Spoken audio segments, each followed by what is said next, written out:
ఒక్క అమెరికాలో కాదు, మీరు ఐర్లాండ్ పోయినా, ఆస్ట్రేలియాకు పోయినా, లేకపోతే యూరోప్ పోయినా, కడాన ఆఫ్రికాకు పోయినా, ఎక్కడ చూసినా తెలుగు వారే కనపడుస్తున్నారు.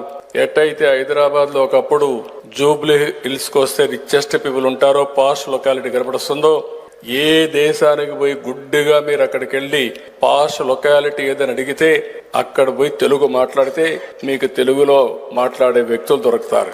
అది ఈరోజు మనం సాధించిన విజయం. కొన్ని సిటీస్ లో చూస్తే ఇక్కడ కంటే అక్కడ మొత్తం ఏ విజయవాడో, హైదరాబాదో, వరంగల్ మారుగా అక్కడ కూడా రాణించే పరిస్థితికి వచ్చారు. ఒక చిన్న ఉదాహరణ చూస్తే మొన్ననే 23-24 3,30,000 మంది భారతీయ విద్యార్థులు అమెరికాకి వెళ్లారు చదువు కోసం.